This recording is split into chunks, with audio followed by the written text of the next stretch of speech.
আমার কাছে 3-4টা রাইটারের বই রয়েছে। তো তোমাদের কাছে যে বই আছে সেই বই দিয়ে তোমরা পড়তে পারো। প্রত্যেকটা বইতেই সবকিছু আছে।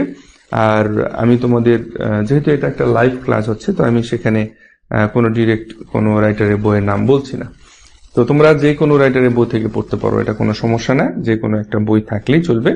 এবং তোমরা আমার এই ক্লাসটাকে আমাদের এই ক্লাসটা প্রত্যেকটা ক্লাস আমি রেকর্ড করে রাখি এবং এই ক্লাসগুলো পরের দিন অর্থাৎ আগামীকালকে আমি এগুলো ইউটিউবে আপলোড করে দেব তোমাদের সুবিধার জন্য। যদি মনে হয় যে স্যার এই ক্লাসগুলো একটু তোমাদের দেখার দরকার বা কোনো জায়গা বুঝতে অসুবিধা হয়ে গেছে, তখন তোমরা অবশ্যই ইউটিউব থেকে সেগুলো দেখে নিতে পারবে।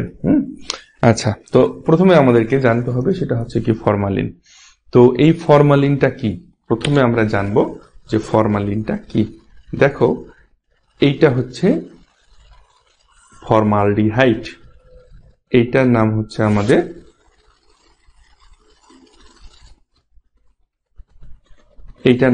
আমাদের ফর্মালডিহাইড। তো অ্যাকচুয়ালি এই ফর্মালডিহাইড থেকে আসছে ফরমালিন। হ্যাঁ, তো এখন মিথানলের না, ইয়াসমিন ভুল করছো। ফর্মালডিহাইড, এই ফর্মালডিহাইডের 40% জলীয় দ্রবণকে বলা হয় আসলে ফরমালিন। 30 থেকে 40%, তবে 40% হচ্ছে অ্যাকুরেট। তো এখন হচ্ছে কথা যে ফরমালিন হলো ফর্মালডিহাইডের একটা পলিমার। হ্যাঁ, তো সাধারণত ফর্মালডিহাইড দেখতে সাদা পাউডারের মতো, পানিতে সহজে দ্রবণীয় হয়। শতকরা 30 থেকে 40% ফর্মালডিহাইডের জলীয় দ্রবণকে বলা হয় ফরমালিন। ফরমালিন সাধারণত টেক্সটাইল, প্লাস্টিক, পেপার, রং, কনস্ট্রাকশন ও মৃতদেহ সংরক্ষণে ব্যবহৃত হয়। এটা যে কোনো রকমের মৃতদেহ হতে পারে, সেটা বিভিন্ন রকমের পোকা মাকড়, সাপ, ব্যাঙ, কুঁচো, মানুষ, বিভিন্ন যা কিছু। তো ফরমালিনে ফর্মালডিহাইড ছাড়াও মিথানল থাকে, যা শরীরের জন্য ক্ষতিকর। লিভার বা যকৃতে মিথানল এনজাইমের উপস্থিতিতে প্রথমে ফর্মালডিহাইড এবং পরে ফর্মিক অ্যাসিডে রূপান্তরিত হয়। দুটোই শরীরের জন্য মারাত্মক ক্ষতিকর। তো এই হলো আমাদের ফরমালিন। এবং এই ফর্মালডিহাইডের 30 থেকে 40% জলীয় দ্রবণ। হ্যাঁ, 30 থেকে 40% জলীয় দ্রবণ। এই জলীয় দ্রবণটাকে বলা হচ্ছে মূলত ফরমালিন। ওকে, আচ্ছা, এখন নুসরাত জাহান মুনা, লেখা বোঝা যায় না। দেখতে পাচ্ছি স্যার। আচ্ছা, লেখা বোঝা যায় না, লেখা বোঝা যায় না, এটা একটু আমাকে বলো তো যে লেখা কেন বোঝা যায় না।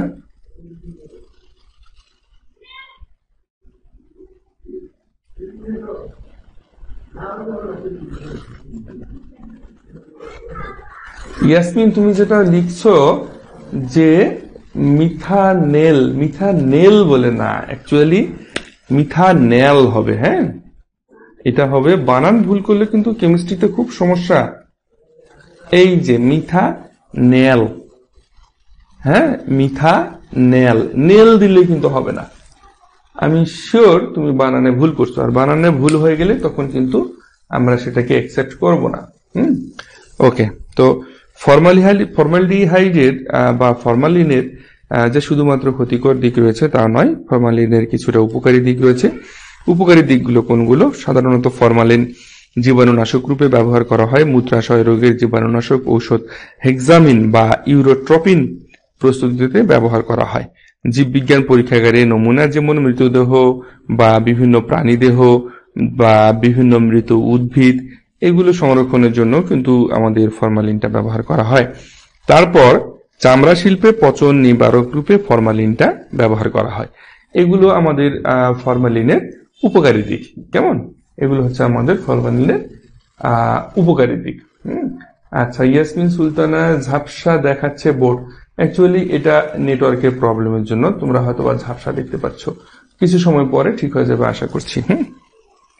এখন আমরা আলোচনা করি ফর্মালডিহাইডের অর্থাৎ ফরমালিনের ক্ষতিকর দিক।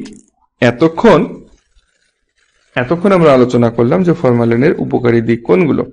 তো এখন ফরমালিনের সাধারণত ক্ষতিকর দিকগুলো নিয়ে আলোচনা করব। যেমন ফর্মালডিহাইড চোখের রেটিনাকে আক্রান্ত করে রেটিনার কোষগুলো ধ্বংস করে, ফলে মানুষ অন্ধ হয়ে যেতে পারে। তাৎক্ষণিকভাবে ফরমালিন, হাইড্রোজেন পারঅক্সাইড, কার্বাইড সহ বিভিন্ন ধরনের ক্ষতিকর কেমিক্যাল ব্যবহারের কারণে পেটের পীড়া, হাঁচি, কাশি, শ্বাসকষ্ট, বদহজম, ডায়রিয়া, আলসার, চর্মরোগ সহ বিভিন্ন রোগ হয়ে থাকে।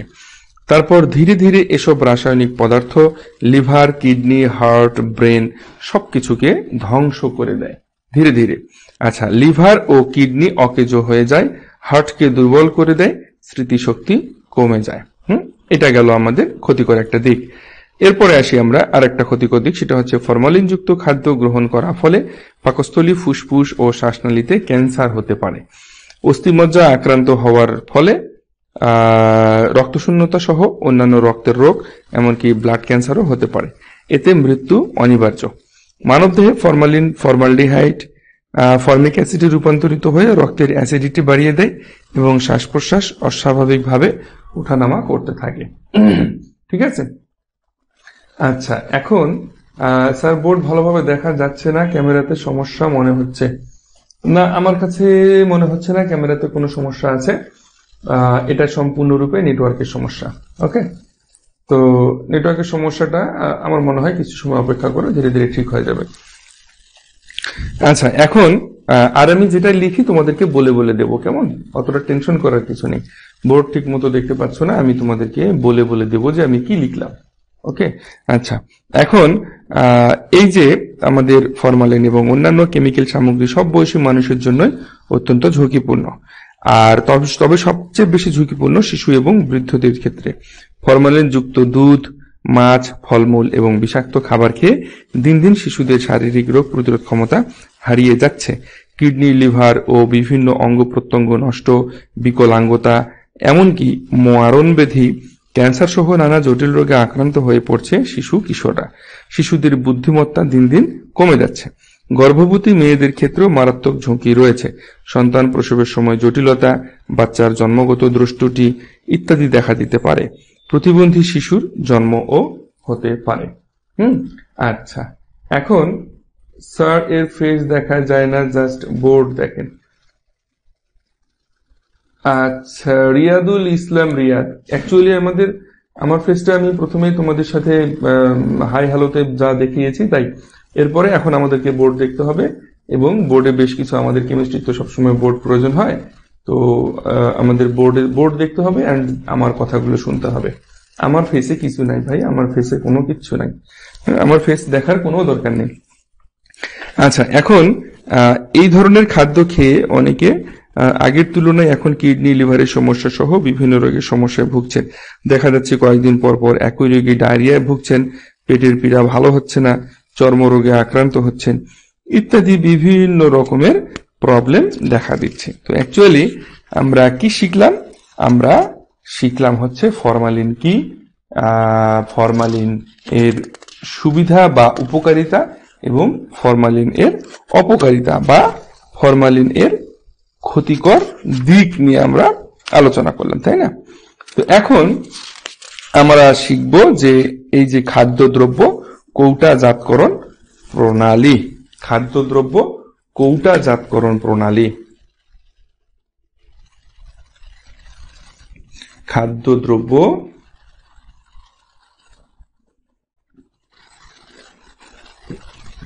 কৌটাজাতকরণ প্রণালী,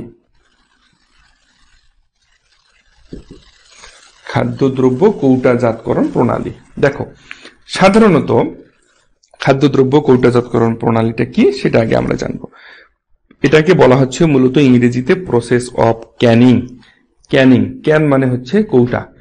আর 1918 সালে বিজ্ঞানী নিকোলাস অ্যাপার্ট খাদ্যকণাকে প্রথম তাপীয় কৌশলে সংরক্ষণ করেন, অর্থাৎ ঢাকনা বন্ধ করা, পাত্রে তাপ প্রয়োগ করলে যদি ঢাকনা না খোলা হয় অথবা ঢাকনা ছিদ্রযুক্ত না হয় তবে পাত্রস্থিত খাদ্য অনেকদিন পর্যন্ত ঠিক থাকবে। এই নীতির উপর ভিত্তি করে খাদ্য কৌটাজাত করেন।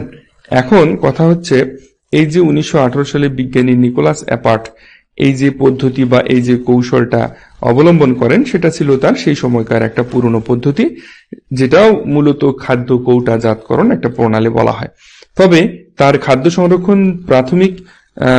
সংরক্ষণ পদ্ধতির যে প্রাথমিক লক্ষ্য ছিল সেটা হচ্ছে বিপুল পরিমাণ চিনি, লবণ ও ভিনেগারের অপসারণ দ্বারা খাবার সংরক্ষণ করা। এখন নিকোলাস অ্যাপার্টের খাদ্য সংরক্ষণের উন্নততর পদ্ধতি বছরের পর বছর প্রচলিত ছিল, কারণ তা শুধু বিপুল অর্থনৈতিক ক্ষতির হাত থেকেই নয়, বরং সেগুলো খাবারের পচনকারী জীবাণুকে ধ্বংস করেছিল। এখন আচ্ছা,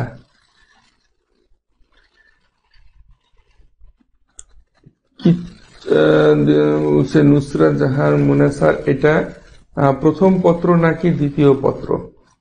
আচ্ছা নুসরাত জাহান মুনা, তুমি মনে হয় নতুন জয়েন করছো, তারপর আজকে অনেকেই নতুন জয়েন করছে দেখতে পাচ্ছি। রিয়াদুল ইসলাম রিয়াদ, তো অ্যাকচুয়ালি যে আজকের যে ক্লাসটা সেটা হচ্ছে আমাদের উচ্চ মাধ্যমিক রসায়ন প্রথম পত্র, এবং প্রথম পত্রের একেবারে শেষ যে অধ্যায়টা সেটা হচ্ছে 5 নম্বর অধ্যায়। এই অধ্যায়ের নাম হচ্ছে আমাদের কর্মমুখী রসায়ন, বা ইংরেজিতে বলা হচ্ছে ভোকেশনাল কেমিস্ট্রি। তো যারা তোমরা নতুন এসেছো, তো তারা একটু ধৈর্য সহকারে ক্লাসগুলো করতে থাকো। ধৈর্য শক্তিটা খুব জরুরি আমাদের, হ্যাঁ, একটুতে অধৈর্য হওয়া যাবে না। ক্লাসগুলো 2 দিন করো, আমার কথাগুলো শুনতে থাকো, তাহলে সবকিছু বুঝতে পারবে। আর কে যেন বলছে যে স্যার তো বোর্ডে কিছু লিখছে না। আমি যেটা বোর্ডে লিখে দেওয়ার প্রয়োজন হবে সেটা আমি ঠিকই বোর্ডে লিখে দেবো। আমি কি লিখবো না লিখবো সেটা তোমাদের কাছ থেকে কিন্তু আমাকে শুনে লিখতে হবে না, হ্যাঁ।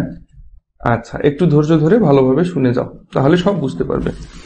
আচ্ছা, এখন সাধারণত এই যে নিকোলাস অ্যাপার্ট, ইনি পরবর্তী সময়ে তাপীয় প্রক্রিয়ার সঙ্গে সুশৃঙ্খল মোড়কজাতকরণ একত্রিতভাবে বিভিন্ন ধরনের বিস্তৃত পণ্য সংরক্ষণে ব্যবহার শুরু করেন।